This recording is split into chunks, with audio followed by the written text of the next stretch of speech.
Hi friends, ഇന്ന് നമ്മൾ കേൾക്കാൻ പോകുന്നത് ദ ഷാഡോ 9-ാം ഭാഗം. രചന ആമിക. അവതരണം ബിൻസു ഷിജി. എടാ ജയ, എത്ര നാളായി കണ്ടിട്ട്.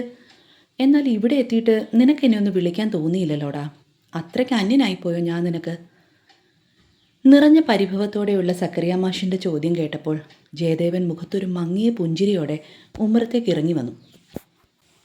ഒന്നുമില്ലടോ, വന്നിട്ട് 2 ദിവസമേ ആയുള്ളൂ. എന്തോ ഒരു സന്തോഷം തോന്നിയില്ല. അതുകൊണ്ട് വീടിനുള്ളിൽ തന്നെ ഇരുന്നു. ആകെയുള്ള ഒരൊറ്റ സന്താനമാണെങ്കിൽ എവിടെയോ തെണ്ടാൻ പോയിരിക്കുകയാണ്. ഇതുവരെ ഇങ്ങോട്ടൊന്നും എത്തിയിട്ടുമില്ല. പിന്നെ ഈ ഗ്രാമത്തിൽ എനിക്ക് നീയല്ലാതെ വേറെ ആരാടാ ഉള്ളത്? ജയദേവൻ നിസ്സംഗതയോടെ മറുപടി പറഞ്ഞു. എടാ, നീ ആകെ മാറിപ്പോയിരിക്കുന്നു. എത്ര പെട്ടെന്നാണ് നിനക്ക് പ്രായമായത്. തലയൊക്കെ നരച്ച് ഒരു കിളവനെ പോലെ. എടോ, 60 വയസ്സ് കഴിഞ്ഞതല്ലേ ഉള്ളൂ. ഇപ്പോഴും വാർദ്ധക്യം എത്തി നോക്കാൻ മാത്രം ഇവിടെ എന്താ പ്രശ്നം? ദേ, എന്നെ നോക്കിക്കേ. ഇപ്പോഴും ഞാൻ എന്നെ എനർജറ്റിക്കാ. സക്കറിയ മാഷ് തൻ്റെ പഴയ കുസൃതിയോടെ മസിലൊക്കെ കാണിച്ചുകൊണ്ട് അന്തരീക്ഷം ഒന്ന് ശാന്തമാക്കാൻ ശ്രമിച്ചു. എടോ, തന്നെപ്പോലെ പിള്ളേരെ 4 അക്ഷരം പഠിപ്പിച്ച് വൈകിട്ട് സമാധാനത്തോടെ വീട്ടിൽ വരുന്ന ആളല്ലല്ലോ ഞാൻ. ഒരുപാട് ഉത്തരവാദിത്വങ്ങളും ടെൻഷനുകളും ഒക്കെയുള്ള ജോലിയായിരുന്നു പോലീസിൻ്റേത്. പിന്നെ എൻ്റെ കുഞ്ഞുലക്ഷ്മി പോയതിൽ പിന്നെ ഒരിക്കൽ പോലും സന്തോഷം എന്താണെന്ന് ഞാൻ അറിഞ്ഞിട്ടില്ല. തന്നെയുമല്ല, എൻ്റെ വിഷ്ണു, അവൻ എവിടെയാണെന്ന് ഇതുവരെ? ജയൻ്റെ സ്വരം ഇടറി. അയാൾ മെല്ലെ ഒന്ന് വിതുമ്പി. എടോ, ഞാൻ ചുമ്മാ ഒരു തമാശ പറഞ്ഞതാടാ. ഇത് ജീവനമാണ്. എന്തൊക്കെ കണ്ടാലും അനുഭവിച്ചാലും അതൊക്കെ സഹിച്ചല്ലേ പറ്റൂ. ജയദേവനെ ആശ്വസിപ്പിച്ചുകൊണ്ട് മാഷ് അയാളുടെ തോളിൽ തട്ടി. പിന്നെ തനിക്കൊരു മുതലിനെ ഞാൻ കൊണ്ടുവന്നിട്ടുണ്ട്. ദേ, വണ്ടിയുടെ പിന്നിലേക്കൊന്ന് പോയി നോക്കിക്കേ. സക്കറിയ മാഷ് ജീപ്പിൻ്റെ പുറകിലെ ഡോറ് തുറന്നതും ജയദേവൻ വണ്ടിക്കടുത്തേക്ക് ചെന്നു. സീറ്റിൽ ബോധമില്ലാതെ പട്ടുപാവാടയുടെ തലപ്പൊക്കെ അലസമായിട്ട് കിടക്കുന്ന മകളെ കണ്ടതും അയാളുടെ നെഞ്ചു പിടഞ്ഞു. എൻ്റെ ഭഗവതി, എൻ്റെ കൊച്ചിന് എന്നാ പറ്റിയതാടാ? ആരാ ഇവരൊക്കെ? ജയദേവൻ പരിഭ്രാന്തിയോട് ചോദിച്ചു. പേടിക്കാൻ ഒന്നുമില്ലടോ. വലിപ്പച്ചെറുപ്പമില്ലാതെ എല്ലാവരെയും സ്നേഹിക്കുന്ന നിൻ്റെ മകൾ ഇന്ന് നാട്ടിലെ കള്ളുഷാപ്പിലെ കള്ളിനെയും കുറച്ചധികം സ്നേഹിച്ചു പോയി. അത്ര തന്നെ. ജീപ്പിൽ നിന്നിറങ്ങിയ ആനയെ ചൂണ്ടി മാഷ് തുടർന്നു. ദേ നിൽക്കുന്നു എൻ്റെ മോൾ ആൻ.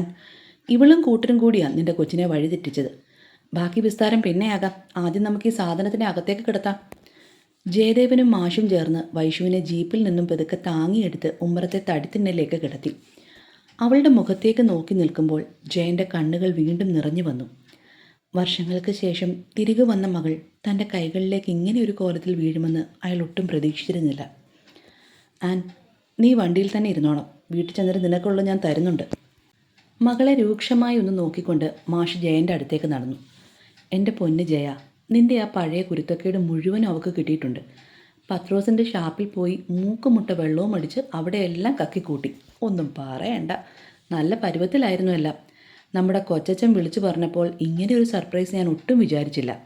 ദാ ആ കിടക്കുന്നില്ലേ, അതാണ് എൻ്റെ മകൾ ആൻ. ബാക്കി എല്ലാത്തിനെയും പറഞ്ഞാൽ നീ അറിയും. പരിചയപ്പെടലൊക്കെ നമുക്ക് പിന്നെ ആകാം. ഇപ്പോൾ നിൻ്റെ ഈ മുതലിനെ എടുത്ത് അകത്ത് കൊണ്ടുപോയി ഒന്ന് കുളിപ്പിച്ചെടുക്കാൻ നോക്ക്. സക്കറിയ മാഷ് പൊട്ടിച്ചിരിച്ചു. മകളെ താങ്ങി പിടിച്ച് ഉമ്മറത്തേക്ക് കയറ്റുമ്പോൾ ജയദേവൻ്റെ മുഖത്തെ ആദ്യ കണ്ട് മാഷ് വീണ്ടും അയാളുടെ തോളിൽ തട്ടി ആശ്വസിപ്പിച്ചു. എടാ ജയ, നീ ഇതാലോചിച്ച് വല്ലാതെ വിഷമിക്കുകയൊന്നും വേണ്ട കേട്ടോ.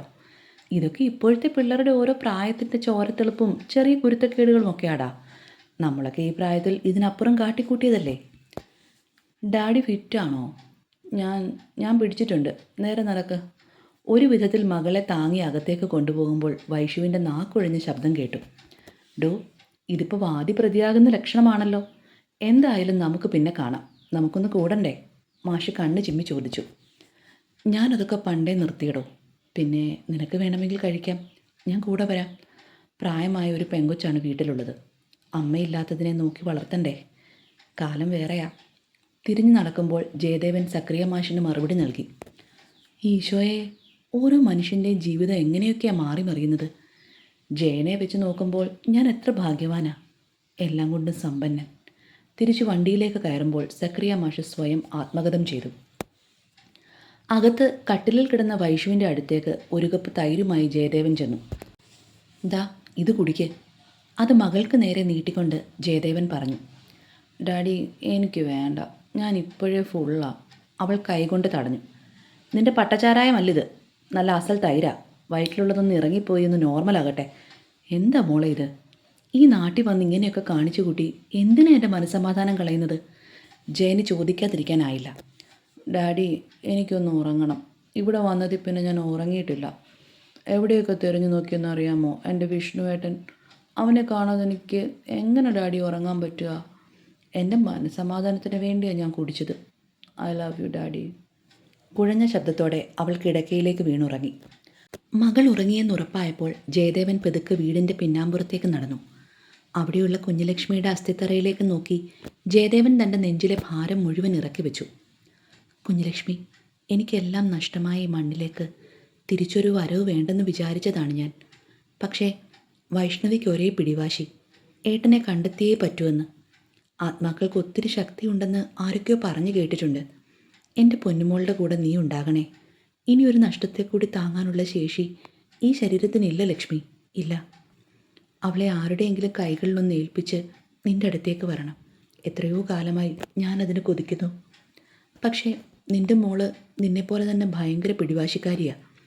അവൾ ആഗ്രഹിക്കുന്നത് നേടാതെ ഈ നാട്ടിൽ നിന്നൊരു മടക്കയാത്ര അതിനി ഉണ്ടാകുമെന്ന് തോന്നുന്നില്ല. ഞാൻ ഇത്രയൊക്കെ ശ്രമിച്ചിട്ടും വിഷ്ണുവിനെ കണ്ടെത്താൻ എനിക്ക് ആയിട്ടില്ല. എൻ്റെ മകൾക്കെങ്കിലും അതിന് കഴിഞ്ഞാൽ മതിയായിരുന്നു. മരിക്കുന്നതിന് മുൻപ് സ്വന്തം മോനെ ഒന്ന് കാണാനുള്ള എൻ്റെ ആഗ്രഹത്തെ ഏറ്റവും നന്നായി അറിയുന്നത് നീ തന്നെ അല്ലേ ലക്ഷ്മി? അസ്ഥിത്തറയിലേക്ക് നോക്കി ജയദേവൻ വിതുമ്പിയപ്പോൾ ഒരു തണുത്ത കാറ്റ് അയാളെ വന്ന് തഴുകി കടന്നുപോയി. മോഹങ്ങൾ ബാക്കി വെച്ച് കടന്നുപോയ പ്രിയപ്പെട്ട ആത്മാവിൻ്റെ ആശ്വാസ സ്പർശം പോലെ. ഓർമ്മകൾ പെട്ടെന്ന് പഴയൊരു കാലത്തിലേക്ക് പാഞ്ഞുപോയി. പ്രസവത്തിന് ദിവസങ്ങൾ ബാക്കി നിൽക്കുമ്പോഴാണ് തൻ്റെ മടിയിൽ കിടന്നുള്ള കുഞ്ഞുലക്ഷ്മിയുടെ ആ വാക്കുകൾ ജയൻ്റെ കാതുകളിൽ മുഴങ്ങിയത്. ജയേട്ടാ, എനിക്കെന്തെങ്കിലും സംഭവിച്ചാൽ നമ്മുടെ മക്കളെ പൊന്നുപോലെ നോക്കണേ. വേണമെങ്കിൽ അന്നക്കൊച്ചിനെ കൂടി കൂടെ കൂട്ടിക്കോ കേട്ടോ. എനിക്ക് പരാതിയൊന്നുമില്ല, സന്തോഷമേ ഉള്ളൂ. ഞാൻ കാരണമല്ലേ ആ പാവത്തിന് കുറേയേറെ കണ്ണീര് കുടിക്കേണ്ടി വന്നത്. എൻ്റെ ലക്ഷ്മിക്കുട്ടി, എപ്പോഴും മനസ്സിൽ നിന്നും മായ്ച്ചു കളഞ്ഞതാ ഞാനെല്ലാം. നീയല്ലാതെ വേറെ ആരും ഇനി എൻ്റെ ജീവിതത്തിൽ ഉണ്ടാകില്ല. നിൻ്റെ കഴുത്തിൽ താലി ചാർത്തുമ്പോൾ ഞാൻ എൻ്റെ പരദേവതകൾക്ക് വാക്കു കൊടുത്തതാ. വെറുതെ അവളുടെ നെറ്റിയിൽ മുത്തിക്കൊണ്ട് ആ വാക്ക് പറയുമ്പോൾ ഒരിക്കലും വിട്ടുപോകില്ലെന്ന് പറയുന്നത് പോലെ അവൾ ആ നെഞ്ചിലേക്ക് വല്ലാതെ ചാഞ്ഞിരുന്നു. പെട്ടെന്ന് ആ പഴയ ഓർമ്മകളുടെ തടവറയിൽ നിന്നും ജയദേവൻ ഞെട്ടി ഉണർന്നു. ജേട്ടാ, എപ്പോഴാ വന്നേ? ഞാൻ അറിഞ്ഞില്ല. കണ്ണീരിൻ്റെ നനവുള്ള ആ ചോദ്യം കേട്ട് ജയദേവൻ വല്ലാതെ തിരിഞ്ഞു നോക്കി. എവിടെയോ കേട്ട് പഴകിയ, മറക്കാൻ ശ്രമിച്ചിട്ടും മനസ്സിൽ നിന്നും പോകാത്ത ആ പഴയ സ്വരം അതാ തൊട്ടു മുമ്പിൽ നിൽക്കുന്നു. തുടരും. അടുത്ത ഭാഗവുമായി കാണും വരെ ബൈ ബൈ. Stay safe.